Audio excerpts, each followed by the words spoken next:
It's time for an Out and About with Jamie Grout Shortcast video, and this one is about the fairly new Optimist Club in Newton. And I want to thank our guests, John Lee, Jolene Jorgensen, Mark Feilman, and Rich May.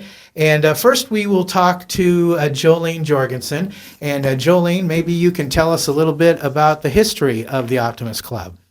Optimist Club was formed in 1919. That was when Optimist International was formed, and it has been a great non-for-profit organization. It is kind of the best kept secret that there is, and our tagline is bringing out the best in youth, ourselves, and the community, and it is a perfect organization for someone to volunteer with. Fantastic.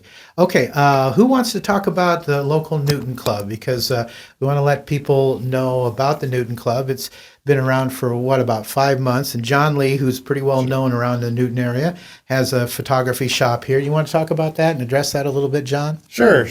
And I know we had mentioned Bring a microphone before. Right? Yeah, I got to bring it up here. Yeah. Okay.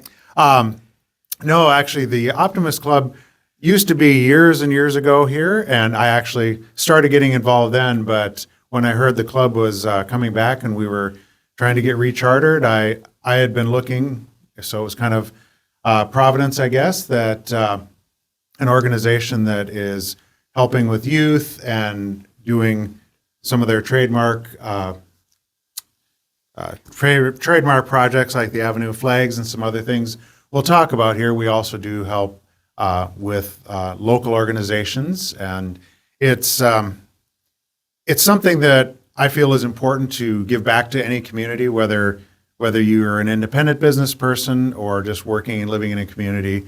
A club like the Optimist really is something that can serve that need. And we have other great service clubs, but I think we're kind of special in that we kind of focus more on youth oftentimes, and just the whole idea of being an optimistic person. We could use more of that now, couldn't we? You betcha. Now, Mark, I'm going to come to you to talk about the speech contest in just a moment. But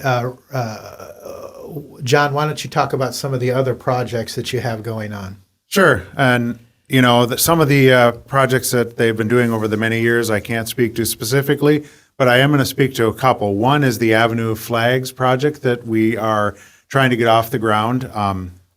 I'll speak to myself. I'm now on First Avenue, and we would like to get a set of flags on all the businesses there that go out 5 times a year. So it's a subscription. Basically, it's $40 a year, so not very much. And we actually store the flags for you. And if you are a business, if you're doing it there or in your neighborhood, the Optimists bring the flag out on Memorial Day, Flag Day, Independence Day, of course, July 4th, Labor Day, and Veterans Day. So we put them out for you, and we take them down at sunset. So there's really very little work on your part at all. We just want people to get involved and show their patriotism on these special days. And I also just would like to speak to beyond our kind of trademark activities. Also, we do serve locally. Just as an example, we had Kelly Sorensen from the school district speak on the food pantry that the school district does, and that is a need for many folks in our community. So it's something that we are going to try and get involved in and help promote giving and donations for the food pantry. So we serve at a variety of different levels, and that's what really is attracting me to the club. All right, fantastic. And Mark, the Optimist Club is known for their speech contest, and I talked about Brett Doring, who actually got up at our Rotary Club because I plugged our podcast about the Optimist Club, and you can bring the microphone just up a little closer to you. Tell us about that. It's been going on for years and years and years, sponsored by the Optimist Club. Thank you, Jamie. Yes, the essay and the oratorical contest held every spring. And it's a great opportunity to get with the school, the teachers, and the students. Middle school, high school students, they're all eligible for either writing their essay or giving their speech.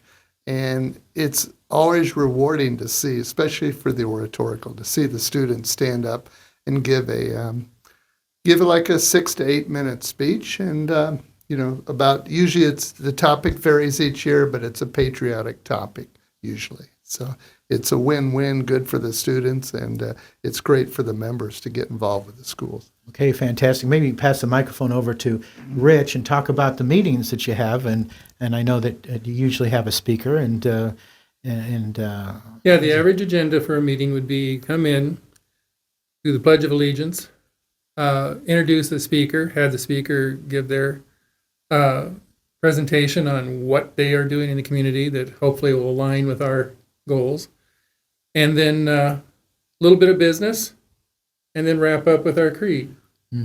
Fantastic.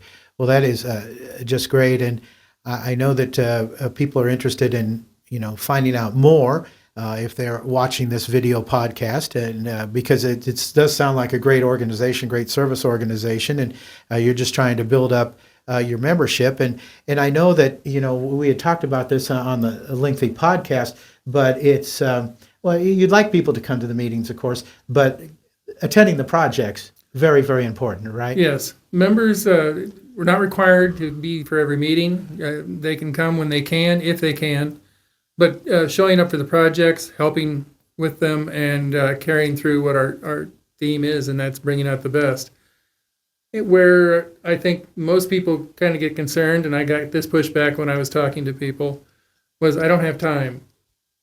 You only have to really dedicate a couple hours a month, if even that. Mm-hmm. It's not that much time. And what you might be able to do for the community is going to pay you back tenfold. Mm-hmm. Fantastic. Okay, so we call this a video shortcast because it's not as long as the podcast, and so you can check that out on outandaboutwithjamiegrout.com, on Spotify, on Amazon podcasts, and also on iHeart. But we do want to give you information in terms of how to get in contact with somebody if you have any questions about the Optimist Club in Newton. And this gentleman right here to my left, John Lee, a very prominent guy within the community, has a shop right there on First Avenue. How can people contact you, John? Tell the viewers about that. No, absolutely. So, and I will also plug, I don't want to steal Rich's thunder, but we are getting a Facebook page up and going also, the Newton Optimist. But feel free to swing by my studio, on my phone number, if you want to call or text me in regards to some more information. It's 641-831-7341. Okay, and give the microphone over to Jolene, too. She's going to be the district governor here real soon. And how can people contact you about this also, Jolene? You can also contact me at 515-705-9027. Okay, and you meet once a month, and Second Wednesday. second Wednesday of the month at First Interstate Bank? Is that it? First Interstate Bank on First Avenue in Yes. Newton. So yeah, At noon. at noon, and it's the dues. It's pretty cheap, $100 a year. So It is $100 per year. yeah, okay, so pretty good deal. So think about joining this organization. They have lots of great great projects that they do. Very patriotic speech contest. And again, if you want to get involved with helping kids in one way or another, this is a great organization to belong to. You know what? And between the podcast that we've done and this video, I'm even thinking about joining, even though I already belong to Rotary. We'd love to have Yeah. you. We would love to have you, Jamie. So there you Yes. go. You But- wouldn't be the first dual member. Yeah. Well, I have to talk to the boss, who is my sweetie Lynette, about that first. You know, Well, bring Lynette. Yeah, well, we got to get permission Yeah, from we'll her take first. her over you. No, I'm kidding. I'm kidding. Oh, dagger to the heart, John. Okay, all right. Anyway, I want to thank my guests, John Lee, Jolene Jorgensen, Mark Feilman, and Rich May. Anything else you guys want to add before we wrap this up at all? Okay, I don't want to leave anything out. Check it out, the Optimist Club in Newton. It's a great organization. I think you're going to like it. Till next time, Grrr, out is out. See ya.